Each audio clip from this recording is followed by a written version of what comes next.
তো বন্ধুরা, তোমরা যারা ২০২৫ সালের উচ্চ মাধ্যমিকের পরীক্ষার্থীরা আছো এবং তোমাদের যাদের রাষ্ট্রবিজ্ঞান অর্থাৎ পলিটিক্যাল সায়েন্স সাবজেক্টটি রয়েছে, আজকের এই ক্লাসটি তোমাদের জন্য অত্যন্ত গুরুত্বপূর্ণ হতে চলেছে। আজকের এই ক্লাসে আমি তোমাদের রাষ্ট্রবিজ্ঞান অর্থাৎ পলিটিক্যাল সায়েন্সের ২৪টা গুরুত্বপূর্ণ এমসিকিউ প্রশ্ন উত্তর সহ আলোচনা করব। তোমরা যদি উচ্চ মাধ্যমিকের কোশ্চেন পেপারটা অর্থাৎ রাষ্ট্রবিজ্ঞানের কোশ্চেন পেপারটা ফলো করো, তাহলে বুঝতেই পারবে যে তোমাদের ২৪টা এমসিকিউ প্রশ্ন দেওয়া হয় পরীক্ষাতে। সেক্ষেত্রে আমি তোমাদের ২৪টা এমসিকিউ প্রশ্নই আলোচনা করব উত্তরসহ, এবং শুধুমাত্র প্রশ্ন উত্তর আলোচনা করব সেটাই নয়, সেই প্রশ্ন বা উত্তর সম্পর্কিত ওর আশেপাশে আর যে ধরনের প্রশ্ন আসতে পারে সেগুলোও কিন্তু একেবারে আমি কভার করে দেবো। এবং এই যে আলোচনার যে পিডিএফটি সেটাও কিন্তু তোমাদের সাথে সম্পূর্ণ বিনামূল্যে শেয়ার করব।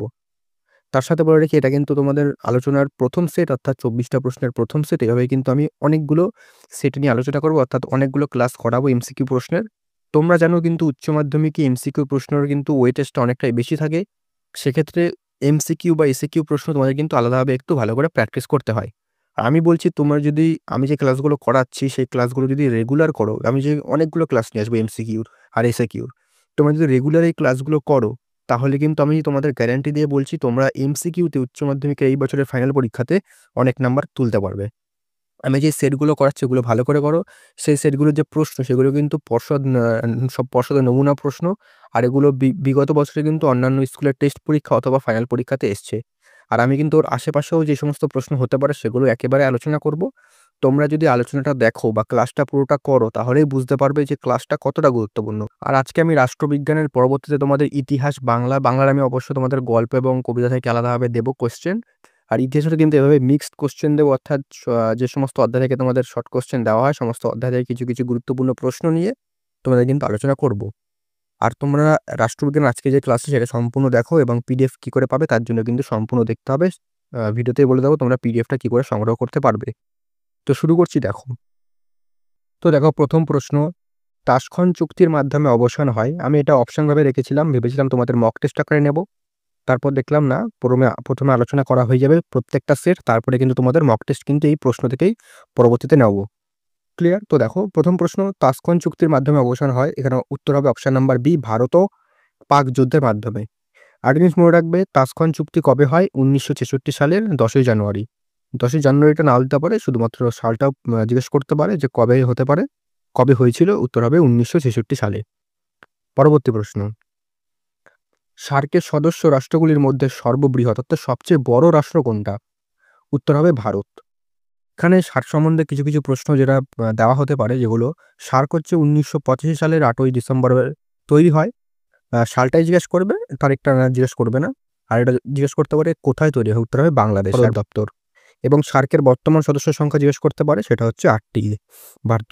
বর্তমান সার্কের সদস্য সংখ্যা কত? ৮টি দেশ। এগুলো কিন্তু খুব গুরুত্বপূর্ণ সার্ক সম্বন্ধে। পরবর্তী প্রশ্ন, সোভিয়েত ইউনিয়নের ওপর সামরিক প্রাধান্য প্রতিষ্ঠা করতে রেগান সরকারের এক নতুন যুদ্ধের পরিকল্পনা করেন, যার নাম কি? উত্তর হবে নক্ষত্র যুদ্ধ। পরবর্তী প্রশ্ন, ভারত ৪ নম্বর, ভারত কমনওয়েলথ অফ নেশনস এর কি? উত্তর হবে সদস্য অর্থাৎ মেম্বার। পরবর্তী প্রশ্ন, ৫ নম্বর, অর্থনৈতিক ও সামাজিক পরিষদের অধীনে কয়টি বিশেষজ্ঞ সংস্থা আছে? উত্তর হবে ১৪টি বিশেষজ্ঞ সংস্থা রয়েছে। পরবর্তী প্রশ্ন, ৬ নম্বর, ভারতীয় সংবিধানের কত নং ধারায় শাসনতান্ত্রিক প্রতিকার লাভের অধিকার স্বীকৃত রয়েছে? এটা কিন্তু উত্তর হবে ৩২ নং ধারায়। ১৯ নং ধারায় কি রয়েছে? ১৯ নং ধারায় রয়েছে স্বাধীনতার অধিকার। ২০ নং ধারায় রয়েছে অপরাধের জন্য দোষী সাব্যস্ত হওয়ার থেকে সুরক্ষা, এবং ২৭ নং ধারায় রয়েছে ধর্মীয় স্বাধীনতার অধিকার। যদিও ধর্মীয় স্বাধীনতার অধিকার যদি বলি, ২৭ নং ধারাটা যদি এক্সাক্ট বলি, তাহলে এখানে রয়েছে যে ধর্মের নামে কোনো রকম ট্যাক্স নেওয়া যাবে না। এটা কিন্তু ২৭ নং ধারায় লেখা রয়েছে। অপশন যদি এমন থাকে যে ২৭ নং ধারা দিয়ে যে এটা কোন ধারা বা এই ধারাতে কি রয়েছে, ধর্মীয় স্বাধীনতার অধিকার থাকলে ওটা কিন্তু সঠিক উত্তর হবে। আর ধর্মীয় স্বাধীনতার অধিকার কত ধারা থেকে কত ধারা পর্যন্ত রয়েছে সেটা কিন্তু অবশ্যই নিচে কমেন্ট করে জানাবে। পরবর্তী প্রশ্ন, রাষ্ট্রপতি ৭ নম্বর, রাষ্ট্রপতির অনুপস্থিতিতে তার হয়ে কাজ করেন কে? উত্তর হবে উপরাষ্ট্রপতি। পরবর্তী প্রশ্ন, ৮ নম্বর, ভারতীয় সংবিধানের কোন ধারায় কার্যনির্বাহী প্রধান বিচারপতি নিয়োগের কথা বলা হয়েছে? উত্তর হবে ১২৬ নং ধারায়। ১২৪ নং ধারায় কি আছে? ১২৪ নং ধারায় আছে সুপ্রিম কোর্টের প্রতিষ্ঠা, অর্থাৎ 124 নং ধারাটাই হচ্ছে সুপ্রিম কোর্ট মানে সুপ্রিম কোর্টের যে ধারা সেটা শুরুই হচ্ছে 124 নং ধারা দিয়ে। অর্থাৎ 124 নং ধারায় বলা আছে যে ভারতে একটা সুপ্রিম কোর্ট রয়েছে। অর্থাৎ there shall be a supreme court of India. এটা হচ্ছে 124 নং ধারায় রয়েছে। 125 নং ধারায় বিচারকদের বেতন অর্থাৎ সুপ্রিম কোর্ট বা হাইকোর্টের বিচারকদের যে সুপ্রিম কোর্টের বিচারকদের যে বেতন স্যালারি সেটা কিন্তু 125 নং ধারায় রয়েছে। এবং 127 নং ধারায় কি আছে? এখানে আছে অ্যাড হক যে বিচারক আছে তাদের অ্যাপয়েন্টের কথা রয়েছে 127 নং ধারায়। 9 নম্বর, ভারতীয় সংসদে 0 আওয়ারের সময়কাল কোনটা? উত্তর হবে দুপুর 12টা থেকে 1টা। এবং যদি বলে কোয়েশ্চেন আওয়ার কোনটা? উত্তর হবে কিন্তু দুপুর 11টা থেকে 12টা হচ্ছে কোয়েশ্চেন আওয়ার, যেখানে সব প্রশ্ন করা হয়। প্রশ্ন 3 ধরনের হয়ে থাকে। পরীক্ষায় দিতে পারে। প্রশ্ন কয় ধরনের হয়? 3 ধরনের প্রশ্ন হয়ে থাকে মূলত। 10 নম্বর, পশ্চিমবঙ্গে পৌরসভার 3টি কর্তৃপক্ষ হলো? উত্তর হবে অপশন নম্বর সি যেটা আছে, পৌরসভা স্বপরিষদ চেয়ারম্যান ও চেয়ারম্যান। পরবর্তী প্রশ্ন 11 নম্বর, সুপ্রিম কোর্ট আছে। সুপ্রিম কোর্টের কি আছে? অর্থাৎ কোন এলাকাটা আছে এখানে প্রশ্নের মানে এটা? উত্তর হবে 3টে এলাকায় আছে সুপ্রিম কোর্টের, মূল এলাকা, পরামর্শদান এলাকা এবং আপিল এলাকা। আর মূল এলাকায় কি হয় এটাই দিতে পারে মাঝে, মাঝে। মূল এলাকায় মূলত যে কোনো রাজ্যের ধরো কোনো ঝামেলা হলো বা কোনো রাজ্যের সাথে কেন্দ্রের কোনো সমস্যা হলো, তার সমাধানের জন্য কিন্তু মূল এলাকা সেটা কিন্তু সুপ্রিম কোর্টে রয়েছে। পরবর্তী প্রশ্ন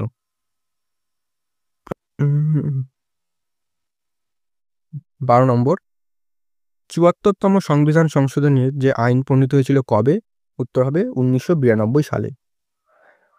এবার ৭৪তম সংবিধান সংশোধনী যে আইনটা এটা যদি দিতে পারে যে কিসের সাথে সম্পর্কিত বা এখানে কি হয়েছিল? উত্তর হবে পৌরসভার গঠিত হয়েছিল। অর্থাৎ যে মিউনিসিপ্যালিটি আছে সেটা কিন্তু এস্টাবলিশ হয়েছিল ৭৪তম সংবিধান সংশোধনের মাধ্যমে। এবং ৭৩তম সংবিধান সংশোধনের মাধ্যমে কিন্তু পঞ্চায়েত গঠিত হয়েছিল। ক্লিয়ার? এই দুটো কিন্তু পয়েন্ট মনে রাখতে হবে। এখান থেকে কিন্তু প্রশ্ন দেওয়া হয়। 13 নম্বর, সুপ্রিম কোর্টের বিচারকদের পদচ্যুত করতে পারেন কে? উত্তর হবে রাষ্ট্রপতি। শুধুমাত্র রাষ্ট্রপতি কিন্তু যে পদত্যাগটা করে বা পদচ্যুত করতে পারেন না, মাত্র মানে হচ্ছে রাষ্ট্রপতি চাইলে পদত্যাগ করে দিল সেটা কিন্তু নয়। তার পেছনে কিন্তু অনেক রকম প্রসেস আছে। সেটা কিন্তু যদি তোমাদের না দিতে পারে তবুও বলে রাখলাম। এটা কিন্তু শুধুমাত্র রাষ্ট্রপতি শুধুমাত্র সইটা করে যে না পদচ্যুত তার আগে কিন্তু অনেক ধরনের প্রসেস থাকে কোনো বিচারপতিকে পদচ্যুত করার ক্ষেত্রে। ঠিক আছে? 14 নম্বর, পশ্চিমবঙ্গে ক শ্রেণীভুক্ত পৌরসভাগুলির ওয়ার্ডের সংখ্যা কত? উত্তর হবে অনধিক 35টা। পরবর্তী 15 নম্বর, কোন সম্মেলনে সাধারণ সভা ও নিরাপত্তা পরিষদের গঠন সম্পর্কে আলোচনা হয়? উত্তর হবে মস্কো সম্মেলন। এই বাকি সম্মেলনগুলো জেনে রাখবে। পরবর্তী যে সেটগুলো আছে সেগুলোতে কিন্তু সমস্তটাই কভার করব। 16 নম্বর, সার্ক গঠিত হয়েছে। উত্তর হবে দক্ষিণ এশিয়ার দেশগুলির দ্বারা। এবং সার্ক কবে গঠিত হয় এবং সার্কের সদর দপ্তর কোথায় বা সার্কের বর্তমান সদস্য সংখ্যা কিন্তু প্রথমে আলোচনা করেছি। পরবর্তী সেটগুলোতে যদি আবার সার্ক নিয়ে কোনো কোশ্চেন আসে তাহলে কিন্তু সেগুলোও আমি আলোচনা করে দেবো, যাতে বারবার রিভাইজ হতে থাকে। আর যে ক্লাসগুলো করালাম মানে করাচ্ছি, এই যে এমসিকিউ ক্লাসগুলো, এগুলো যদি প্রত্যেক রেগুলার যদি ক্লাসগুলো করো তাহলে কিন্তু এমসিকিউ যাবে তোমাদের রিভাইজ হবে, প্লাস কিন্তু সমস্ত যে এমসিকিউগুলো ইম্পর্টেন্ট বা সেই সম্পর্কিত এমসিকিউগুলো কিন্তু সমস্ত কভার হয়ে যাবে। আর পরীক্ষায় কিন্তু 24টার মধ্যে 24টা অ্যাটেম্প্ট করতে পারবে, এমনভাবে কিন্তু তৈরি হতে হবে। আর টেক্সট বইটা একটু ভালো করে পড়ো এই কোশ্চেনগুলো প্র্যাকটিস করার আগে। 17 নম্বর, আন্তর্জাতিক বিমান নিরাপত্তার জন্য জাতীয় পুঞ্জে কোন পদ্ধতি অবলম্বন করে না? উত্তর হবে অপশন ডি, নিরপেক্ষতা বজায় রাখা। পরবর্তী প্রশ্ন 18 নম্বর, ভারতীয় সংবিধানের কত নং ধারা অনুসারে রাষ্ট্রপতি সুপ্রিম কোর্টের কাছে পরামর্শ চাইতে পারেন? পারেন, এখানে পারেন হবে, টাইপিংটা একটুখানি মিস্টেক আছে। উত্তর হবে 143 নং ধারা অনুসারে। অর্থাৎ রাষ্ট্রপতি কিন্তু সুপ্রিম কোর্টের কাছে পরামর্শ চাইতে পারে।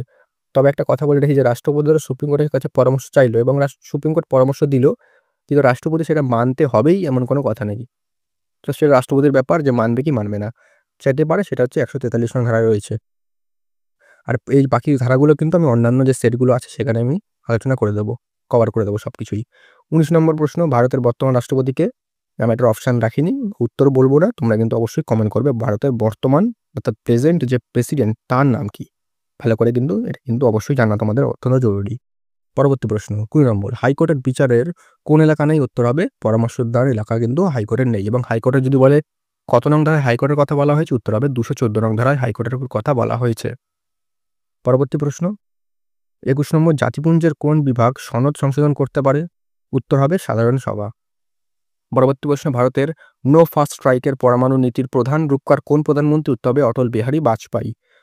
তোমরা একটা জিনিস কমেন্ট করবে যে নরেন্দ্র মোদী ভারতের কততম প্রধানমন্ত্রী? পরবর্তী প্রশ্ন 23 নম্বর, রাজ্যসভার অংশ সদস্য প্রতি বছর কত অংশ সদস্য হবে এখানে? রাজ্যসভার কত অংশ সদস্য প্রতি ২ বছর অন্তর পদত্যাগ করেন? উত্তর হবে ৩/১ এখানে কিন্তু একটা কথা বলি, ৩/১ পদত্যাগ করে বলতে যেমন লোকসভা কিছুদিন আগে লোকসভা ভোট হলো তোমরা সকলেই জানো যে নরেন্দ্র মোদী আবার প্রধানমন্ত্রী হয়েছে সেই লোকসভা ভোটের মাধ্যমেই। তো লোকসভার যে ভোট সেটা কিন্তু প্রত্যেক ৫ বছর হয়, অর্থাৎ লোকসভা প্রত্যেক ৫ বছর অন্তর কিন্তু ভেঙে যায়। অর্থাৎ প্রত্যেক যে মন্ত্রীরা আছেন, যা এমপিরা আছেন, তারা কিন্তু সাংসদরা আছেন, তারা কিন্তু পদত্যাগ করেন। পদত্যাগ করেন যে ভেঙেই যায় পুরো। তারপরে কিন্তু ৫ বছর অন্তর ভোটের পরে আবার তারা কিন্তু নিয়োগ হয়। তবে রাজ্যসভা কিন্তু একটা স্থায়ী কক্ষ, অর্থাৎ পার্মানেন্ট কক্ষ, পার্মানেন্ট হাউস, সেটা কিন্তু কখনোই ভেঙে যায় না। প্রত্যেক ২ বছর অন্তর তাদের যে মেম্বাররা থাকেন তাদের কিন্তু ৩/১ চেঞ্জ হতে থাকে। অর্থাৎ অল্টারনেটিভ ভাবে ৩/১ প্রত্যেক ২ বছর অন্তর চেঞ্জ হয়। কিন্তু রাজ্যসভা কোনো সময় কিন্তু ভাগে না। আর রাজ্যসভার ক্ষেত্রে কিছু জিনিস মনে রাখতে হবে, যেমন রাজ্যসভা ৮০ নং ধারায় রয়েছে এবং রাজ্যসভার মোট সদস্য সংখ্যা কত হাইয়েস্ট হচ্ছে ২৫০ জন, ২৩৮ জন নির্বাচিত, অর্থাৎ ভোটের মাধ্যমে হয় এবং ১২ জন মনোনীত। মনোনীত হচ্ছে রাষ্ট্রপতি বিভিন্ন ফিল্ড থেকে তাদের মনোনীত করেন, নমিনেট করেন। অর্থাৎ বিজ্ঞান থেকে কাউকে নমিনেট করা হলো বা খেলার থেকে, এসব থেকে নমিনেট করে। তারপরে বর্তমান সদস্য যদি বলি, হাইয়েস্ট তো ২৫০, কিন্তু বর্তমানে যদি বলি ২৪৫ জন সদস্য কিন্তু রাজ্যসভায় রয়েছেন। লাস্ট প্রশ্ন ২৪ নম্বর, গ্রাম পঞ্চায়েতের প্রধান তার পদত্যাগপত্র পেশ করেন কোথায়? বিডিওর কাছে। তো এই ছিল তোমাদের প্রথম সেট ২৪টা প্রশ্নের রাষ্ট্রবিজ্ঞানের। এর পরবর্তীতে তোমাদের কিন্তু আরও অনেক সেট নিয়ে আসবো। যেই সেটগুলো তোমরা যদি প্রত্যেকটা ক্লাস করো, তোমরা যদি ভালো করে প্র্যাকটিস করো, আমি বলছি এমসিকিউতে তোমরা কিন্তু প্রচুর নাম্বার করতে পারবে। আর তোমাদের ইতিহাসেরও কিন্তু এভাবেই সেট আলোচনা করব। আর এই পিডিএফটা কোথায় পাবে? পিডিএফটার জন্য এই স্ক্রিনে একটা হোয়াটসঅ্যাপ নাম্বার দেখতে পাচ্ছ, সেখানে মেসেজ করলেই সম্পূর্ণ বিনামূল্যে পিডিএফটা পেয়ে যাবে। আর এইচএসের অন্যান্য সাবজেক্টের সাজেশন, বড় প্রশ্ন, ছোট প্রশ্ন সাজেশন কিন্তু খুবই তাড়াতাড়ি আসবে বা হয়তো চলে এসছে, তোমরা কিন্তু সেগুলো চেক আউট করতে পারো। তার যদি চলে আসে তার লিঙ্ক ডেসক্রিপশনে পেয়ে যাবে, অথবা চ্যানেলে গেলে কিন্তু সেগুলো প্লেলিস্ট আকারে অথবা চ্যানেলের ভিডিওতে পেয়ে যাবে। ক্লিয়ার? তো অবশ্যই দেখা হচ্ছে পরবর্তী ভিডিওতে নতুন কোনো আপডেট ও সাজেশন নিয়ে।